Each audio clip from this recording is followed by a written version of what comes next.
Welcome to the Money Focus Podcast. I'm your host, Moses the Mentor. And in this episode, I'm joined by Renee Whaley. She's a financial coach and the founder of Financial Fortitude LLC. Renee has an inspiring story of achieving personal debt freedom, and she helped others do the same. She's also the author of A Journey to Financial Fortitude. So let's explore her strategies for financial success. So listen in. All right, Renee, appreciate you joining the show. I always like to start the episode with getting to know you and your journey. So can you kind of let the audience know your career journey or just your financial journey and what ultimately inspired you to start your company, Financial Fortitude? Yeah, absolutely. And thank you for having me on today. But my journey is probably unique, which is why I like to tell my story. I grew up pretty much low income in the city of Columbia, state of South Carolina. My parents, neither of them ever completed their high school education. So the impetus was not really there for them to kind of helped me matriculate through life as it related to my career. Financially, as a kid, you just kind of take on the behavior of your parents. So my mom was a saver, my dad was a spender, right? But the one thing that they did have in common is that they struggled financially.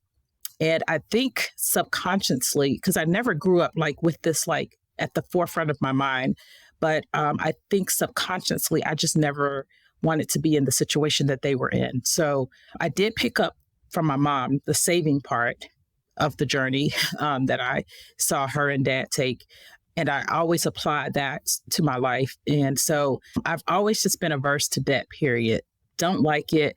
Never liked when I had car payments, never liked having to make any type of payments on anything. So whenever I can put myself in a situation to not to have to make monthly payments on something, I go for it. So all in all, just kind of grew up low income and then just tried to change my behaviors as I came into my own in my own adult life to make sure that I set things up a little bit differently from my family, my kids. So growing up in Columbia, South Carolina, what was your childhood like? Did you know that you were poor? Did you feel it? No, I didn't, and that's just such a good question. I've never been without, my necessities. So, and I've encountered friends and other people who may have their water turned off, their electricity turned off, whatever, because of lack of bill payment. But because my mom was a saver, we never had that issue. Our phone was never even turned off, when I was growing up. So it was always when it was time for dinner, we ate, time for breakfast, we ate. Never knew that we were in a struggle. Now, I think what I did pick up on as a child is that I did not get to enjoy some of the more extracurricular things in life that others may have, even like school activities. We weren't on the, volleyball team or these different extracurricular activities, partially because it required that we stay after school and someone would have to come pick us up. Neither of my parents owned a car. So there was no one to pick me up from school for after school activities. So we never, joined clubs, but I knew my parents didn't have a car. So I knew not to even ask about being a part of a club or anything like that. So because I ate every night, I had somewhere to lay my head every night. We never experienced being without electricity, food, or anything like that. I'd never felt like, I was poor. But I did understand that I didn't get a lot of things that others got. I didn't have the name brand shoes. I never owned a pair of Nikes, living with my mom as a kid, that wasn't a thing. And I knew that other kids did have those things. How do you feel like those personal experiences growing up? How do you feel like that shaped the services that you offer? It is like the main reason, right, that I offer the services. In growing up that way and being able to accomplish what I've accomplished, I know that your life circumstances don't have to define your current state. So I knew that even though we didn't have much, that where they say you just make the best out of what you have, right?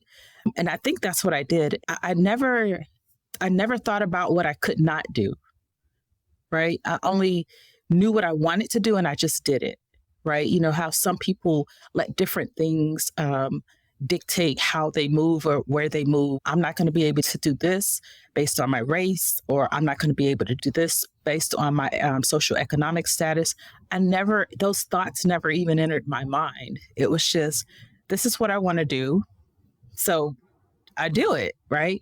So growing up like that, and being able to accomplish what I have accomplished, and seeing others in my community that grew up with me that did not maybe accomplish as much helped me to realize that patterns is a real thing, right? And so Yeah.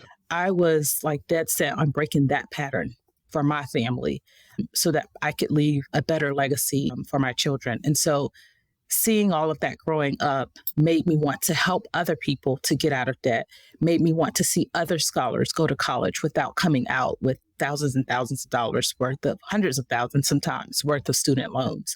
So that's what really inspired me in my journey and wanting to move forward with financial fortitude. That's a great answer. And a lot of times when you're doing, things like that, you're going against the grain and you're not just falling in line. It could be really lonely. So, did you have those times where, you felt like maybe you should just turn the other cheek and maybe, splurge a little bit and not be so kind of conscious about spending, because those times when you're doing things outside the masses, you start losing friends. You start maybe losing people that are close to you because you're not fun anymore, but you're thinking about your future self. Like, what experiences did you have with that? And do you still experience that today? Yeah, I think that growing up, just being a saver, I guess, I don't feel like I experienced a lot of, other kids or other people in my circle like, oh, we're not going to deal with her. She's on a different path than us. Now, as an adult, I have questioned myself about who I talk to about my journey, right? Because I don't feel like everybody would understand. Now, when I have speaking engagements, I kind of like look, peruse the crowd, try to ask questions before I get started to kind of see where the thought process might be with some individuals. But at the end of the day, I feel like it's incumbent upon me to tell my story no matter what. So I have to tell it, even if that means losing friends. I've never been a person that had like a whole lot of close friends, anyways. My circle stays small. So losing friends, no. But I do sometimes, I pick up on vibes sometimes that people think, oh, she thinks she's better, that kind of thing, because, we may be talking about taking a trip somewhere.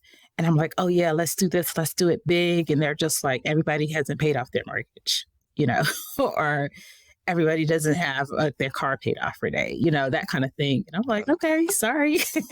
Yeah, I mean, you note that as one of your key accomplishments as far as paying off your mortgage, and I think that's a excellent accomplishment. So let's talk about that a little bit. Did you have that as a goal when you first bought your home, or is it okay, you got in there and you start noticing how much interest you were paying and you just really, buckled down and paid it off? Like, what was your thought process paying off your mortgage? Yeah. So remember, like, I've never liked that. And it doesn't matter what form it's in, right? I just didn't like it. So whenever I have to pay anything, like I said, on a revolving basis monthly, I'm always trying to figure out in my mind, how can I do this faster? Right? How can I just get from under this debt?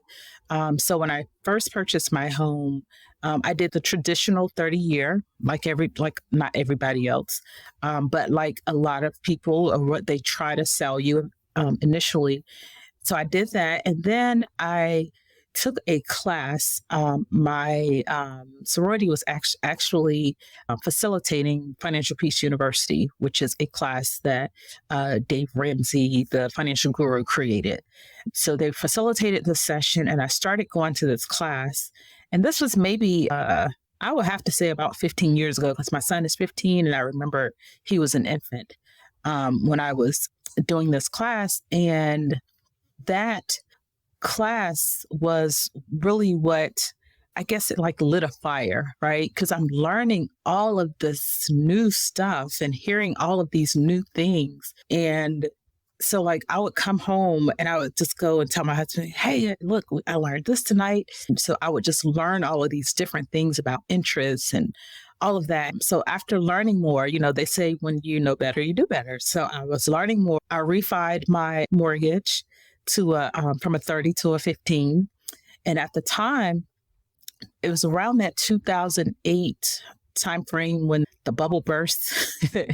And the interest rates were so low at the time that going from a 30 to a 15 only increased my mortgage payments by just a few dollars a month. It wasn't anything major. It was definitely something we could afford.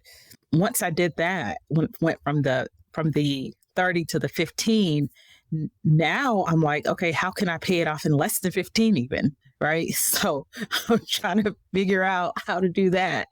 And so we got to a place where we had paid down so much debt because we started really kind of going really hard at our debt. We started really aggressively paying off our debt. And once we got it all paid off, we started putting those funds towards our mortgage.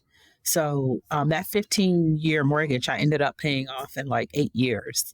I haven't paid off my mortgage, but as far as paying off all of my consumer debt, student loans, I use Dave Ramsey's debt snowball. Yes. So I'm very familiar with how it works.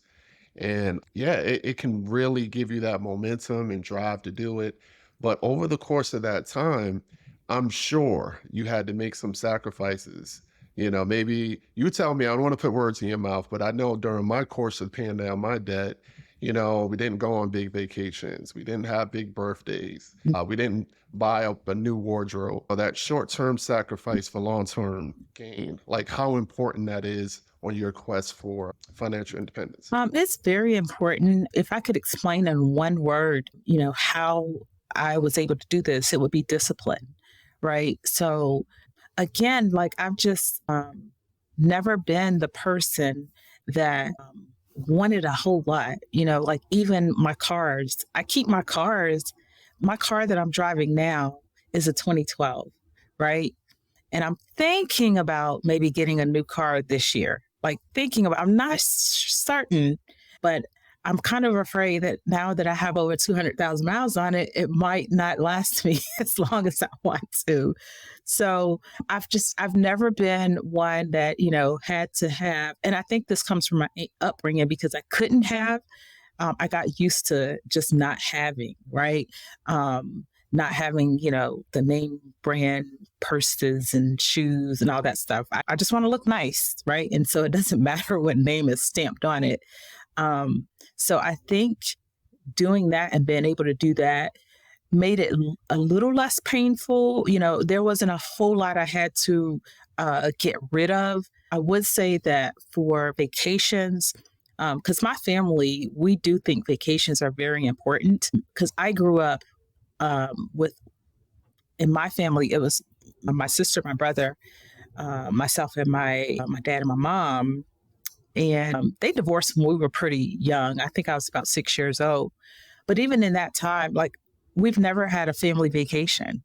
So family vacations, when I got married and I had my own family, was very important to me. It was a tradition that I definitely wanted to have with my family. So during that time, when we were saving and paying down debt, we would still do vacations, but they would be more localized vacations, right?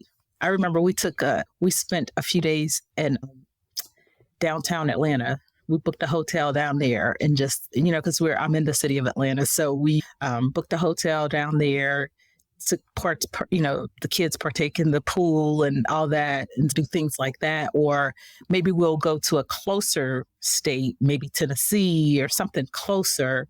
But it wasn't really until we paid off all the debt that we kind of started taking these really big trips later on. And that's the thing. And I love the story, and you were still able to accomplish taking vacations, but you just did it in a more controlled way. Still Hmm. had great memories. Hmm. But your goal was to attack your debt, Hmm. and now you're able to have bigger vacations, and you never have to worry about that debt, because the thing is, the debt it's going to stick with you, Yep. you know.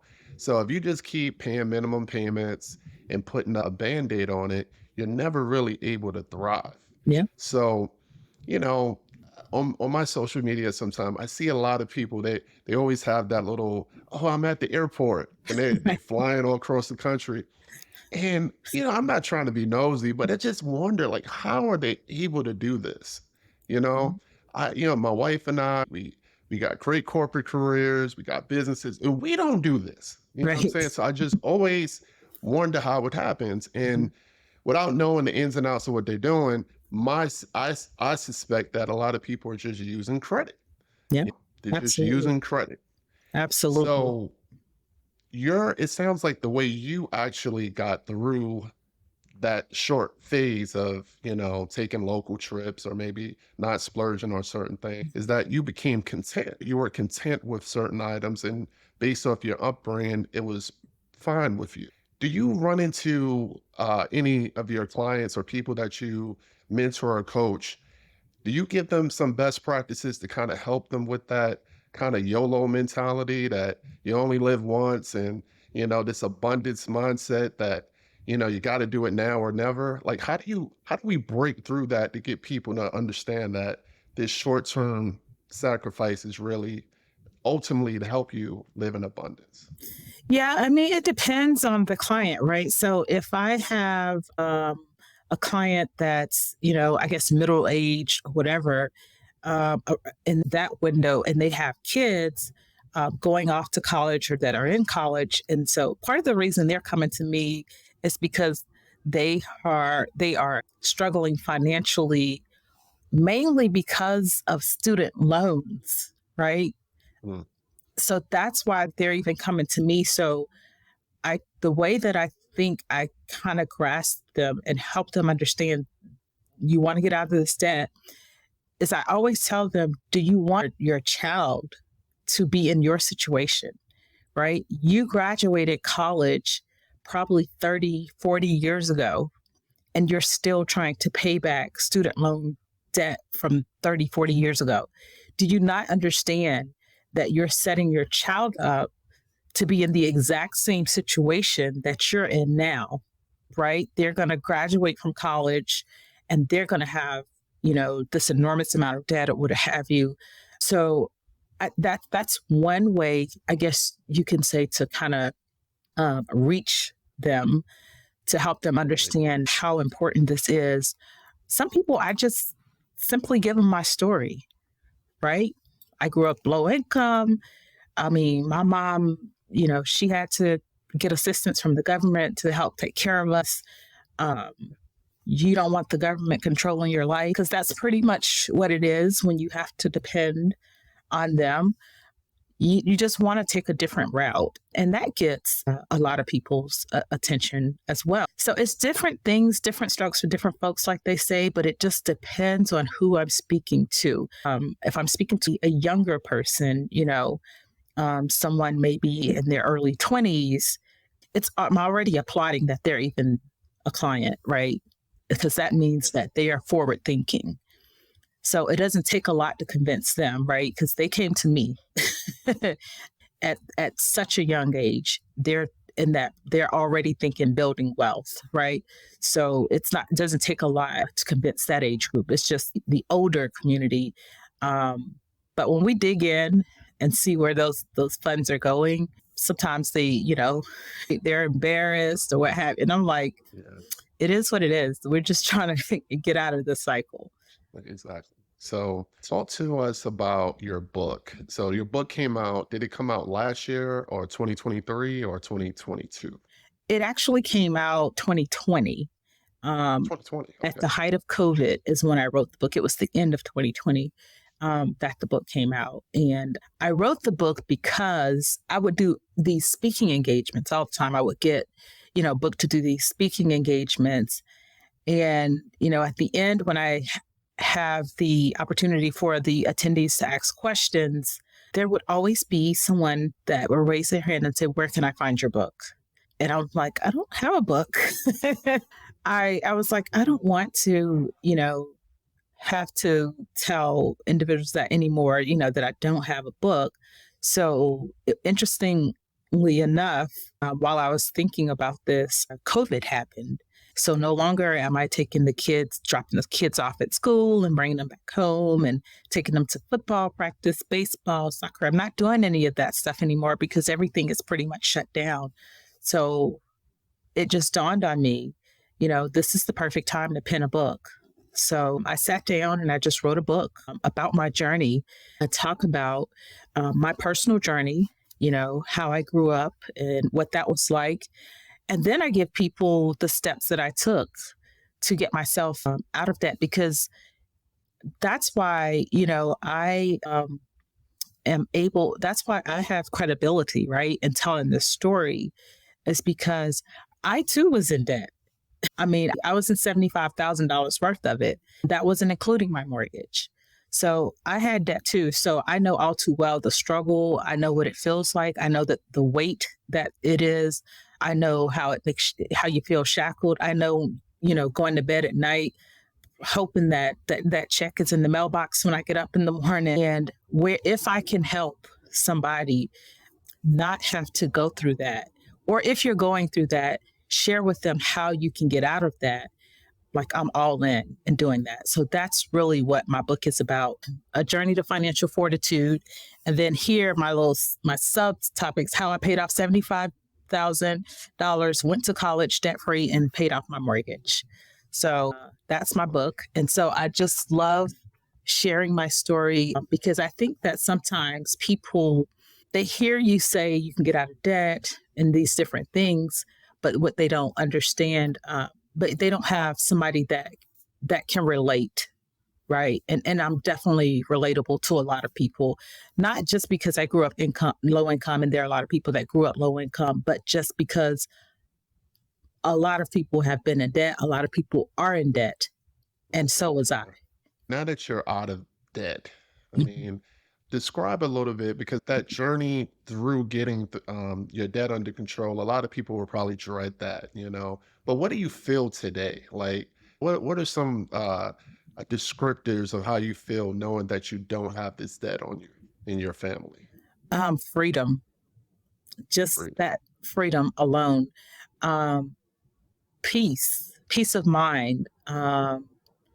You know, I mean, I love my job, and I want to have my job as long as I want to have my job. But God forbid if something happens and I go into the office and I'm told I don't have a job anymore, I don't have to think about if I'm going to be able to pay my mortgage, Right. right? Right. So that's peace.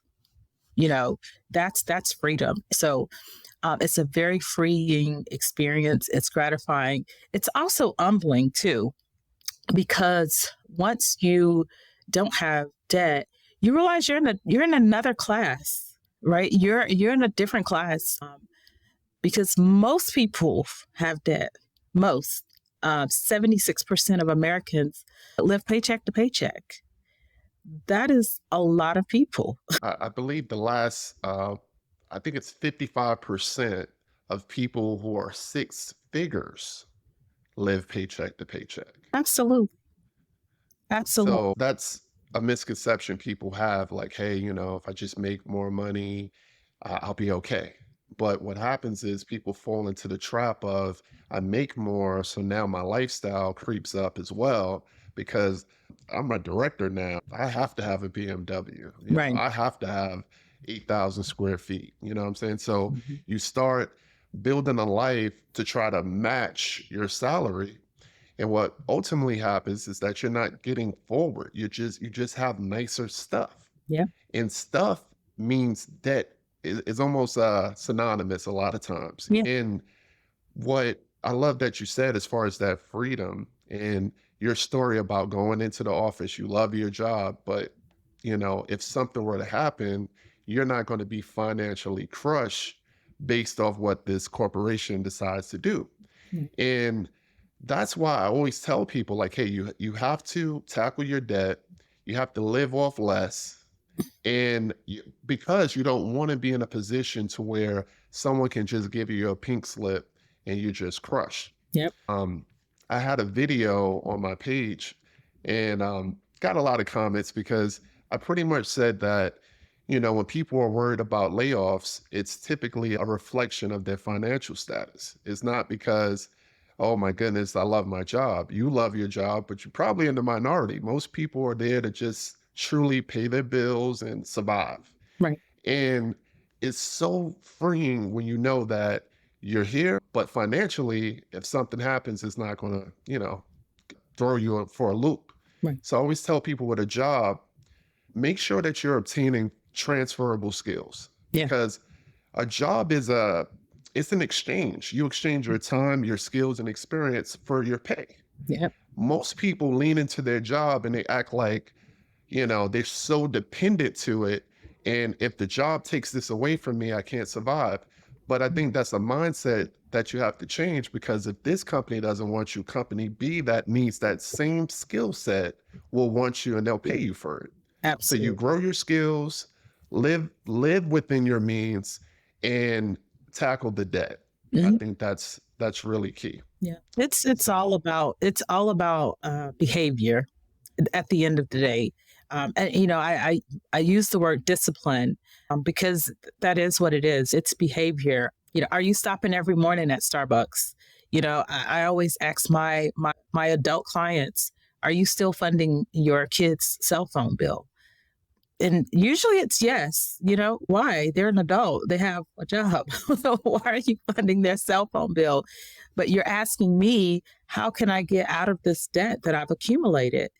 There are just so many little things that you're doing. Why in 2024 are you paying $300 for cable? Who does that? So, I think people know the answer, and maybe they're hoping that, an expert like yourself can come in and maybe soften it up a little bit, but it sounds like you give it to them straight. oh, yeah. This is what it is. And ultimately, you're going to have to make these decisions to be disciplined, Yeah. and everyone has the ability to be disciplined. We just use it in different areas. Yeah. You got the people that might be terrible with money, but they got a six pack and, big biceps because they're disciplined with their eating and Yep. disciplined with their exercise. So we can do it. We all can do it. But you just really got to lean into it, because I do think that the economy is just so shaky right now, and might be for the foreseeable future. And what I want people to do is just get a grip of their finances so that they can, survive. This inflation is not new. Right. People talk about inflation now because they feel it. Mm-hmm. That's the difference. Yep. And feeling it may not change over time, because these assets are going to continue to grow. So you have to be in position to survive these storms, but also help build your wealth.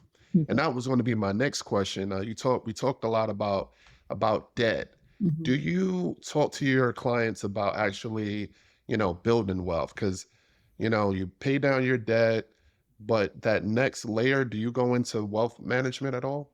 Yeah. So that is really for my clients that are coming to me because they don't have so much debt, right? I have a few clients Gotcha. that don't have, $100,000 worth of student loan debts that they're trying to get out of, or maybe they have $20,000 more to go to pay off their mortgage, whatever. So those conversations we're definitely having with those individuals that are closer to getting the debt paid off. I talk in generalities around wealth building, but I do try to focus the conversation on getting rid of this debt, right? And when I say I talk in generalities, it's more about, don't you want to get to the wealth building point?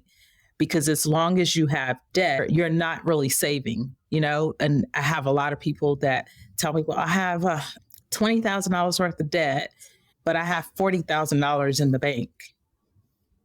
Really? Yeah, that all makes sense. It's just like that. Just move it over here. And then in Right. no time, you'll be back at that 40K, right? Because you would have gotten rid of this debt you would get out of your hair. So my wealth building conversations are somewhat limited. It just depends. Every client is different.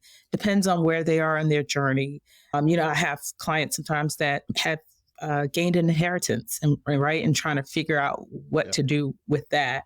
And it's like, pay off your debt. Yeah. You have it now. This is what we talk about all the time. What would you do if you win the lottery, right? We always used to ask our friends that, we still do, right? What would you Right.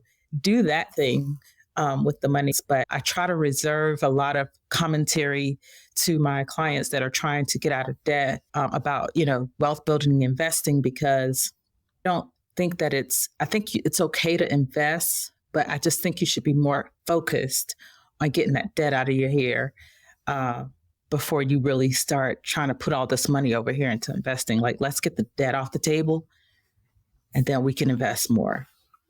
Yeah, I agree with that. I know it's not always a popular opinion, No, no. but I agree with it because, right now my investment stage is I'm in rental properties. Mm-hmm. So I have a great system. I'm doing Mm-hmm. well. But Mm-hmm. when you first building your portfolio, you're not making money, you're Right. spending money. You need to be in a position to handle unexpected expenses. Yes. So if you have a bunch of debt, you can't really tackle that. Like, or you could, but you just put yourself in more debt. Right. So for me, like if someone called and said, "Hey, we got a leaky roof," I'm not losing sleep because I'm not saddled with this consumer debt. Exactly. It's really to put yourself in position to win.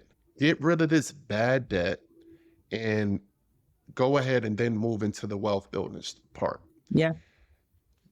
Just made me think of another question. Like, do you consider there's folks that say you have good debt and you have bad debt. Do you believe that any debt is good? Actually, I think I have a statement about that in my book. Like, I hear people say that there is good debt and there's bad debt. And I said the last time I checked, you had to pay it off. It doesn't matter, right? If it's good or bad. So I don't know if I have an opinion per se about good debt versus bad debt because of how I'm built. It's just debt to me, right? I don't care if it's student loan. I don't care if it's mortgage. I don't care if it's a car or whatever. In my mind, I have to get rid of it. Like, I got to pay it off. I got to get it from under me. So, but I mean, can you say student loan is good debt? I guess, you can, if I had to put things in a category, I have stories for that too, right? I went to college debt free. So I'm not necessarily an advocate of student loan. So, I mean, I know that's a completely different conversation to dive into, but a mortgage means, yes, I have a place to stay. I never advise anyone to move out of their home or whatever. Now, I've advised people to downsize, right? Cars and houses. Like, you might need to downsize. You can't really afford this after we look through your expenses. But I don't tag it with good or bad. To me, it just all looks the same and it all feels It's the all the same. same. Like for me, like I know we started with, Dave Ramsey, right? So Dave Ramsey, I definitely watched him at first, but I pivoted after the debt snowball. I started tapping into Kiyosaki a little bit more, learning Yeah. about, just wealth building. So Mhm. they both have extremes. So Yeah. what I would suggest to people is that you have to find that balance and be okay to say, okay, I can take a piece from Moses, like piece from Renee, a piece from Dave Ramsey, Yeah. and really find a good blend of something that you can apply your discipline and ultimately drive down debt. Yes. That's just pretty much it. If it's bad or good. But the way I look at debt is any consumer debt, I want it off. What would you say as far as, when people read your book, what are they going to come away with? When people finish reading my book, I want them to feel like I can do this. right? That's the number one takeaway because I've heard people say it, I've seen people live it. They feel like I'm in this class where everybody's not meant to be here. I look at people that feel like I'm not supposed to be here, right? Like, how did you get there? And I want people to know that here in America, you can do this. It's definitely a paradigm shift. It's a mindset change. It's discipline. It's hard work, but it's absolutely doable. Like, I just don't want people to feel like they're in a position where they can't do this. And there's so many people that have, you know, maybe $10,000 worth of consumer debt. That's just not a big number. I mean, that's not a big number, really. You can find odd jobs, you can sell stuff, you can do a lot of things to quickly get rid of $10,000 worth of debt. But people don't think that. And something we were talking about earlier is like, how are people just okay with being in debt? And I think the answer is this because society tells them that they're okay. And if the majority of people are in debt and it's a small minority that are not, then you feel like you're on the right side when you're with the majority. I'm not in the majority, but I'm good. Right? Right. I'm okay with that. And people can't make me feel otherwise. And so, and reading my book, that's why I think it's just so very important in my book to tell my story. That was really why I wrote the book. In addition to just people asking me about it, is people need to know my story because I think people thought I had some background shenanigans or something going on to get this. I'm like, no, I didn't win the lottery. I mean, my family's not rich, Yeah. I worked hard and I did this, and you can do the exact same. Like, I'm not superior to you.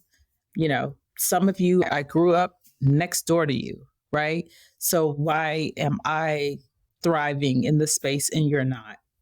And it's simply because society tells you that you should be this way. I mean, we see the commercials all the time for the different products, cars. They do like 7-year. Do you know they do like 7-year car loans now? Oh yeah, Like, absolutely. well, Absolutely. that's just insanity to me. 7-year car loans. I'm hearing 40-year mortgages is on the way. It's definitely a society set up to use that and not own anything. Yeah. Too. That's a big one. So, what would you say? Because I have a passion for, teaching the younger generation on how to actually become financially free and just basic like financial education, the stuff that you're not going to hear in school, unfortunately, right? Mhm. I know you mentioned that you had some clients that were young and you really applaud them for coming to you. What would you say is a way that we can, collectively get in front of this generation to let them know about financial education? So I don't know if you're aware, but last year, actually, for the state of Georgia, Governor Kemp passed the law where every high school student has to complete a personal finance class. So that's very new, and it's on the horizon. Good So I stuff. think it's going to take them a minute to kind of tweak it and get it right. So it's going to be put right in front of you, right? The steps you would need to go through to be financially astute or what have you. So the conversation is starting in school. So I think that that's good. And that's a way collectively that we could tackle it. I also think that, showing up at these different events, like I try to get in wherever I can, whether it be a career fair, job fair, college fair, or what have you, to have these conversations with students to help them understand about all of this, the debt. I think, when Obama was in office, he passed a law where the people could not be, on the campuses like they were in our day, giving out Giving out the pretty much giving pamphlets out and credit cards, right? yeah, If right. you I get remember this that. T-shirt if you sign this application, or you get this nice Yeah. pen if you sign this application.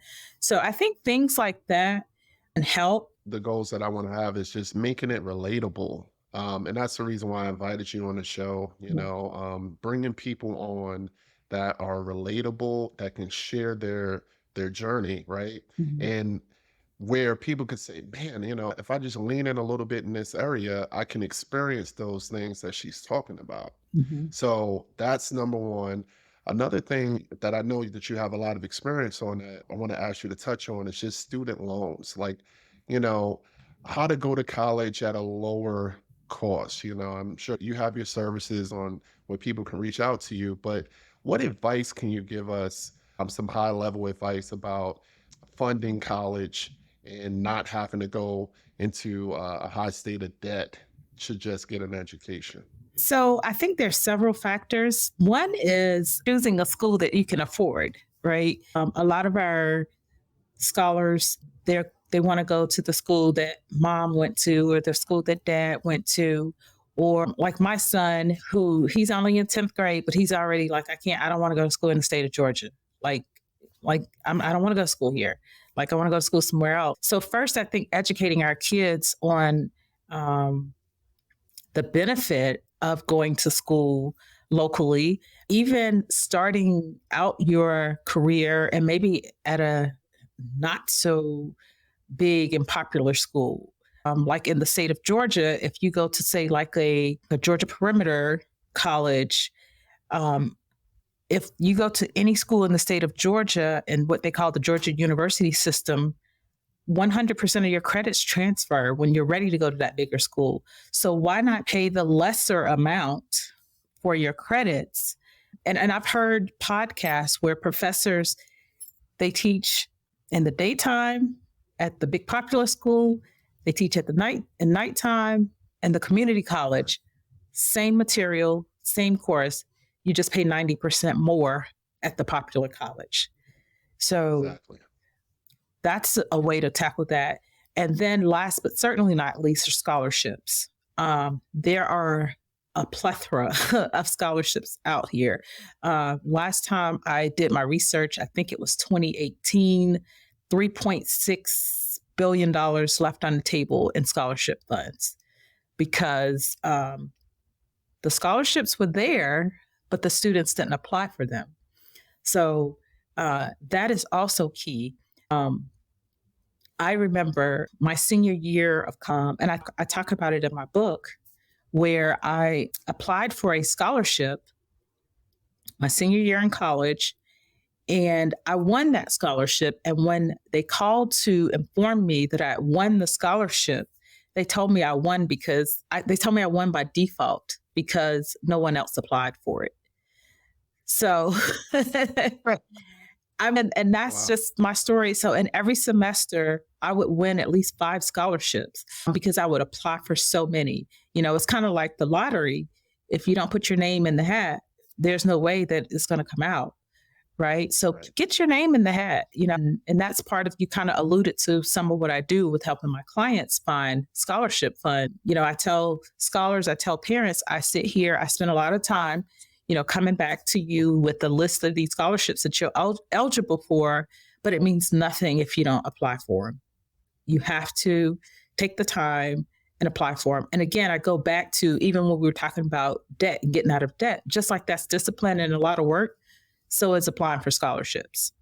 That is a lot of work. It takes a lot of energy. And I tell scholars spend maybe 2 hours a week just applying for scholarships. I mean, it's not going to hurt anything. It's going to be So worth it. that's absolutely a way to lessen your costs. And that was how I was able to go to college debt free. And all scholarships, a lot of scholarships, I should say, are not GPA dependent. They don't care what your G is. Now, you'll find a lot that are concerned about your extracurricular activities, your service in the community, your leadership, but they don't all require you to have a 3 point whatever GPA. Some of them don't even take GPAs into consideration. But the thing is going out there and actually finding them and applying for them. That's great. And, when students graduate college and then they have that student loan debt hovering above them, it's hard to get your adult life started off when you got 50 plus $1,000 of student loan debt, waiting for you. Yeah. And student loan debt, it can't even be wiped out in bankruptcy. Like it's yours. You're It's gonna going to have it. follow So you all the way to your grave. And even when you're in the grave, they're going to come after your kids to try to get it. that's wow. What's going to be, Financial Fortitude 2.0 plus? What can we look forward to? And another thing too that I do with my company is I do speaking engagements. So I am booked, churches, organizations, youth groups, whatever, to come and speak to students, adults, whomever. So I think 2.0 is really getting me on a bigger stage with my speaking engagements. Also, hopefully at some point I'll get to enough capital where I could hire others to do like the scholarship searches, because that is a task and an undertaking in itself. Like my husband's like, because every year I say, you know what, I need to go up on my prices. I need to go up on my prices with the scholarship search stuff. And he's like, you say that every year. And I was like, yeah. And I go up every year, but they, it never stops. The students keep coming. I mean, and that's really the bigger part of what I do. Like that's where most of my business come through is those scholarship searches, because people want that free money, which I really like, that, more people are understanding that, their kids can go to college debt free and the money's out there. They just, haven't found it. Definitely. I'm looking forward to see your growth. Yeah. So what final thoughts or advice would you like to share with the audience? And also let us know how we can actually find you, like your website and your social media. Yeah. I think final advice I think I would like to share is that believe in you. Just please don't think that this journey of financial freedom is just siloed to one certain group of people. It's just absolutely not true. And I'm living proof of that. So I think that's what I would want to leave folks with. As far as where people can reach me or find me, my social media, for Facebook, it's Financial Fortitude LLC. Again, that's Financial Fortitude LLC. My Instagram handle is F Fortitude LLC.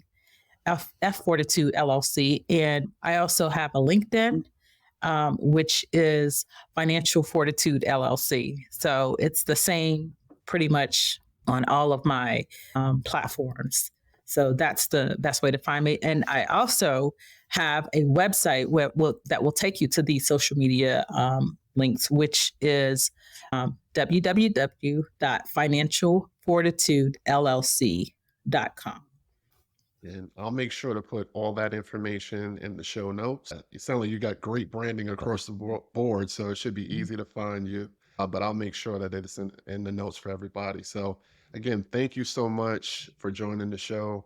I really appreciate you coming on, and hopefully you come back when you got your next book or bigger speaking engagement so we can learn more about that. Yeah, absolutely. Thanks for having me.